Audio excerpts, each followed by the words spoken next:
Hello guys, आपका स्वागत है मेरे यूट्यूब चैनल लर्न इजी पर। कल मैं आपको इंटरमीडिएट की टॉपिक बिलियन सॉल्यूशन के बारे में बता रहा था, जिसमें पहला वीडियो हम आप लोग को जो है प्रोवाइड कराए। उस बिलियन में बिलियन के बारे में बताए, बिलियन के प्रकार बताए, बिलियन में तनु बिलियन क्या है, सांद्र बिलियन क्या है, संतृप्त बिलियन क्या है, इस पे हमने डिस्कस किया।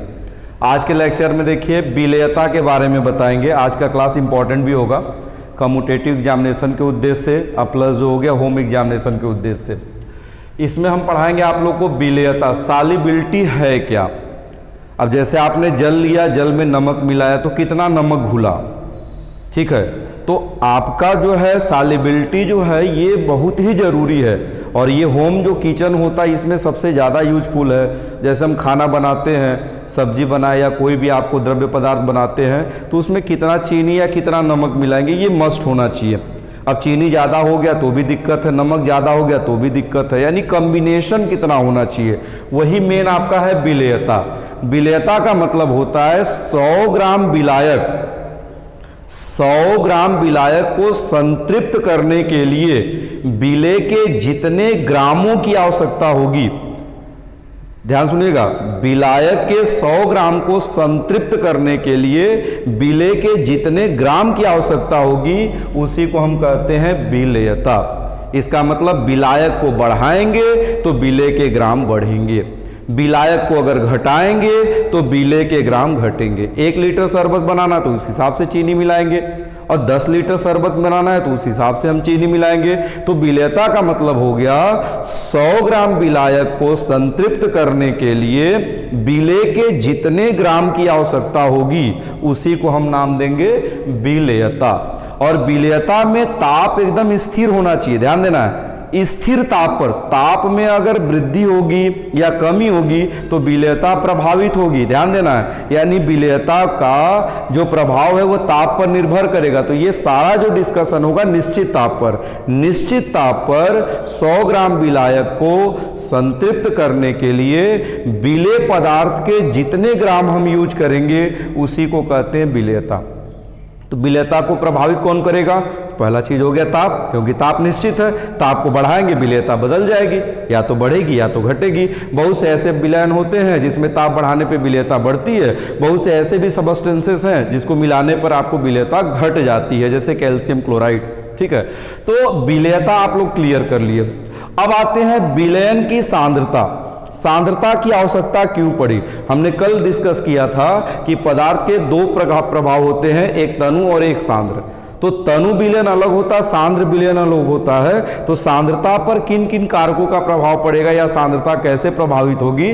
तो सांद्रता को 2 रूप में ज्ञात करते हैं, भौतिक यूनिट में सांद्रता, और दूसरा हम ज्ञात करते हैं रासायनिक यूनिट में सांद्रता। ये डिस्कस का पॉइंट है। डायरेक्ट टीचर आपको जो है कंटिन्यू भार प्रतिशतता बता देता, आयतन प्रतिशतता बता दिया, नॉर्मलता बता दिया, मोलरता बता दिया, लेकिन ये क्लियर आप लोगों को करना है, विलयन की जो सांद्रता है उसको 2 भागों में डिवाइड किया गया, भौतिक यूनिट में सांद्रता और दूसरा रासायनिक यूनिट में सांद्रता। अब भौतिक यूनिट में सांद्रता के भी कई भाग हैं, जिसमें मुख्य 3 भाग हम बताएंगे। भाग कई हैं लेकिन 3 भाग जरूरी है। विलयन की भार प्रतिशतता। तो विलयन की भार प्रतिशतता का मतलब देखिए है क्या? विलयन की भार प्रतिशतता का मतलब विलयन के 100 ग्राम में, ध्यान दीजिएगा, विलयन के 100 ग्राम में विले के कितने ग्राम घुले हैं। विलयन के 100 ग्राम में विले के कितने ग्राम घुले हैं उसी को कहेंगे विलयन की भार प्रतिशतता। विलायक में नहीं, ध्यान देना है, विलयन में। विलयन के 100 ग्राम में विले के कितने ग्राम घुले हैं उसी को कहेंगे विलयन की भार प्रतिशतता। तो भार प्रतिशतता का मतलब क्या हो गया? भार प्रतिशतता का मतलब हो गया विले का भार, ठीक है, बटे विलयन का भार, विले का भार बटे विलयन का भार गुणे 100। ध्यान देना है, ये ग्राम में होंगे दोनों, विले का भार भी ग्राम में और विलयन का भार भी ग्राम में। तो भार प्रतिशतता का सूत्र हो गया विले का भार ग्राम में बटे बिलियन का भार ग्राम में गुणे 100। गुणे 100 क्यों कर रहे हैं? क्योंकि 100 ग्राम में हम ये काउंट कर रहे हैं। 100 ग्राम बिलियन में बिले के जितने ग्राम भार होंगे उनकी संख्या कहलाएगी बिलियन की भार प्रतिशतता। जैसे कि इस पे एग्जाम्पल ले लिए, मान लेते हैं NaCl का 10 भार प्रतिशत जलीय विलयन है। NaCl का 10 भार प्रतिशत विलयन है। 10 भार प्रतिशत का मतलब हो गया 100 ग्राम जल में 10 ग्राम क्या है? 100 ग्राम विलयन में 10 ग्राम नमक है। तो बचा क्या? बचा 100 में से 10 निकाल दीजिए, 90 ग्राम जल है।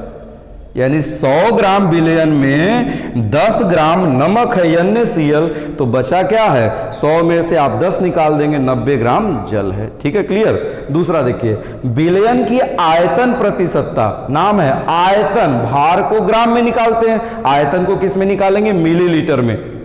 ध्यान देना है, मिलीलीटर में। तो ये कॉन्सेप्ट क्या हो गया?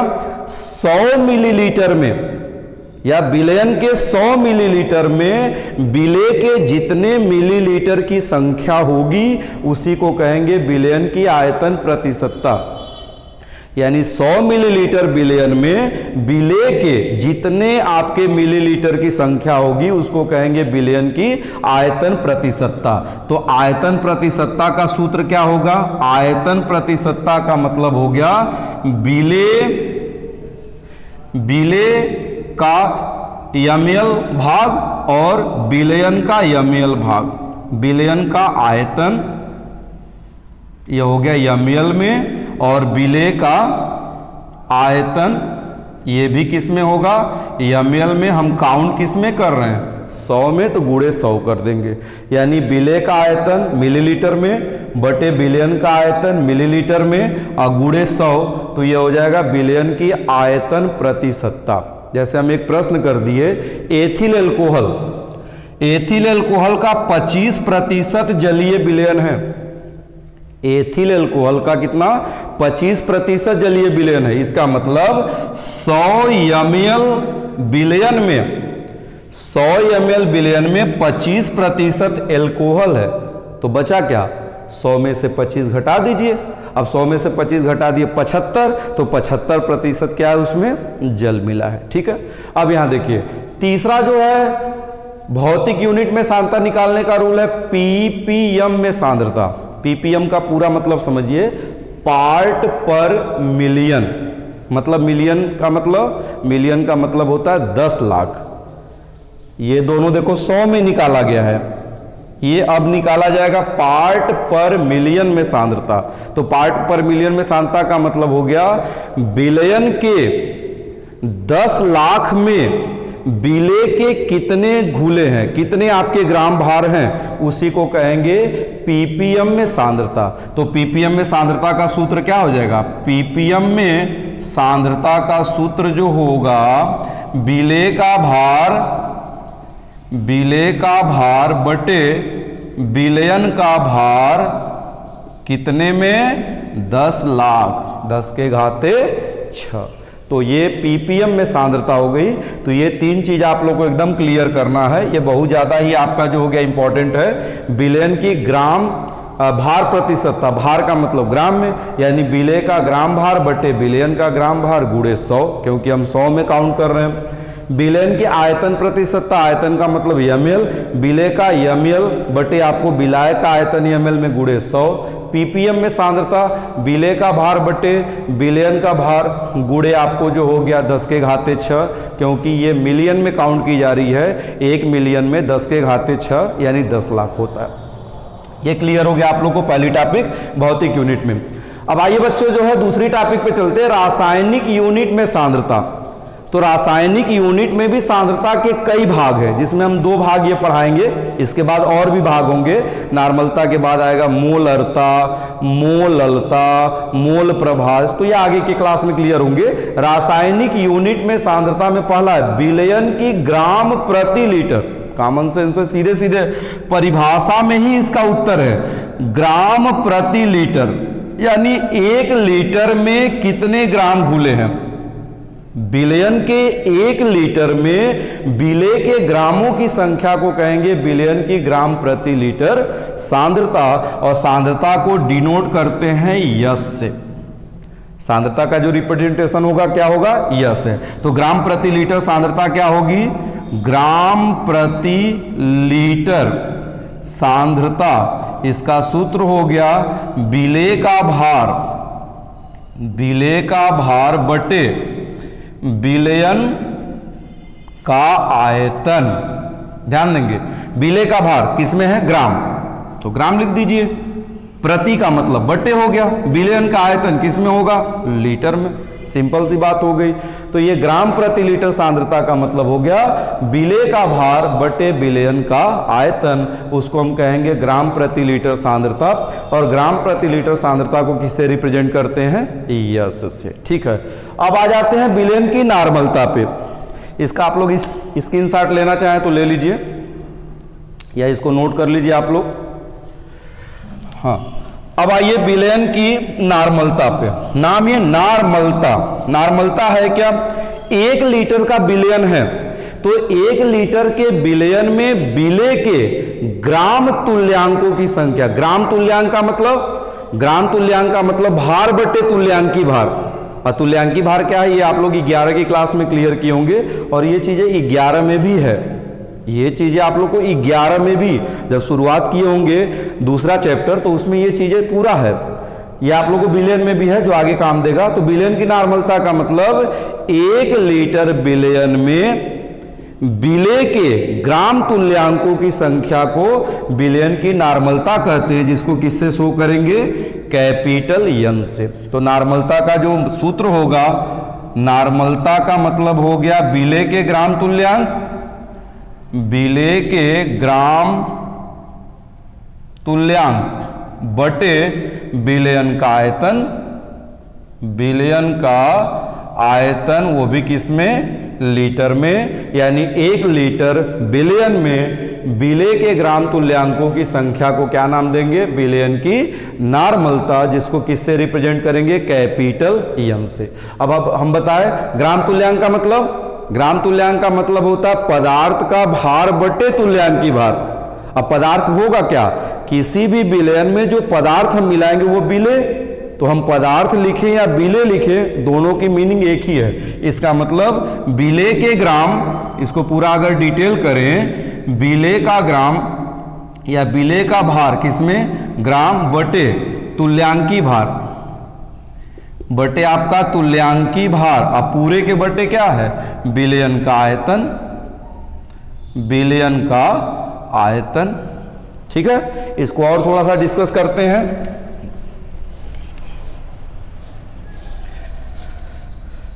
हाँ, तो आ जाइए बच्चों, देखो यहां पे नॉर्मलता का जो मेन मतलब हो गया, नॉर्मलता का मतलब बिलियन का, बिले का भार, बिले का भार ग्राम में बटे तुल्यांकी भार, बटे तुल्यांकी भार गुणे बिलियन का आयतन, बिलियन का आयतन किसमें, वो भी लीटर में। ठीक है, तो ये नॉर्मलता का सूत्र हो गया आपका, यानी आपका नॉर्मलता का सूत्र हो गया बिले का भार बटे तुल्यांकी भार गुणे बिलियन का आयतन, आपका जो हो गया बिलियन का आयतन। थोड़ा सा ध्यान दीजिएगा इसको, बिलियन का ये आयतन हो गया। तो ये नॉर्मलता होगी। नॉर्मलता को किससे शो करते हैं, कैपिटल एन से। अब नॉर्मलता में किसी बिलियन की नॉर्मलता अगर 1 एन है, तब क्या बोलेंगे उसको, नॉर्मलता 1/2 एन है, या सीधे सीधे इसको कह सकते हो n/2 है, या तो नॉर्मलता n/10 है, या तो नॉर्मलता n/100 है, या तो नॉर्मलता n/1000 है। ठीक है, तो किसी बिलियन की नॉर्मलता अगर 1 है, n का मतलब नॉर्मलता से, तो उसको कहेंगे नॉर्मल बिलियन, नॉर्मल सॉल्यूशन। अगर नॉर्मलता 1/2 है तो आधा हो गया, यानी सेमी नॉर्मल बिलियन। नॉर्मलता अगर n/2 है मतलब 1/2 है तो सेमी नॉर्मल बिलियन, n/10 है तो डेसी, n/100 है तो सेंटी, और n/1000 है तो मिली। ठीक है, ये आप लोगों को कम्यूटेटिव एग्जामिनेशन में पूछा जाता है कि मिली आपका जो हो गया नॉर्मलता, बिलियन की नॉर्मलता बताइए, तो 1/1000। नॉर्मलता अगर 1 है तो 1 n/2 का मतलब सेमी, आधा हो गया, n/10 का मतलब हो गया डेसी, n/100 का मतलब हो गया सेंटी, n/1000 का मतलब क्या हो गया आपका, ये हो गया आपका मिली। इसको आप क्लियर कर लीजिए। अब दो यहां रिलेटेड टॉपिक पढ़े आप लोग, सांद्रता और नॉर्मलता। सांद्रता को हम शो करते हैं यस से, और दूसरी चीज क्या है, नॉर्मलता। नॉर्मलता को हम शो करते हैं यन से। तो दोनों में क्या रिलेशन है, अब दोनों का रिलेशन देख लीजिए। नॉर्मलता का अभी सूत्र बताया आप लोग को, नॉर्मलता इक्वल बिले का भार ग्राम में और बटे तुल्यांकी भार गुणे बिलियन का आयतन, वो भी लीटर में। यही नहीं बताया अभी आप लोग को। अब इसके पहले आप लोग जो स्क्रीनशॉट लिए होंगे उसमें जरा देखिएगा, इसको हम लिख सकते हैं बिले का भार ग्राम में बटे बिलियन का आयतन, बिलियन का आयतन लीटर में, और गुणे तुल्यांकी भार को अलग कर दीजिए तो 1/तुल्यांकी भार। अब थोड़ा सा दिमाग दौड़ाइए, अभी स्क्रीनशॉट आप लोग लिए हैं, नोट किए हैं। अभी हम बताए थे बिले का ग्राम भार बटे बिलियन का आयतन क्या हो गई, सांद्रता, ग्राम पर लीटर सांद्रता, इसको कहेंगे ग्राम प्रति लीटर सांद्रता, और बटे क्या है, गुणे 1/तुल्यांकी भार। ठीक है, नॉर्मलता। इसको और थोड़ा सा रिड्यूस करिए, इसको रिड्यूस करेंगे तो नॉर्मलता इक्वल सांद्रता शॉर्टकट में लिख देते हैं, अब बटे तुल्यांकी भार। अब इसका साइन रिप्रेजेंटेशन, नॉर्मलता को शो करेंगे यन से, सांद्रता को शो करेंगे यस से, तुल्यांकी भार को शो करेंगे ई से। अब क्रॉस मल्टीप्लीकेशन तो यस बराबर यन गुणे E, this is the relation between concentrated and normality. सांद्रता और ये आपका नॉर्मलता में संबंध है। तो क्या संबंध बता रहा है, किसी बिलियन की सांद्रता उस बिलियन की नॉर्मलता और बिले के तुल्यांकी भार के गुणनफल के बराबर होता है। तो ये आप लोग नोट कर लीजिए इसको।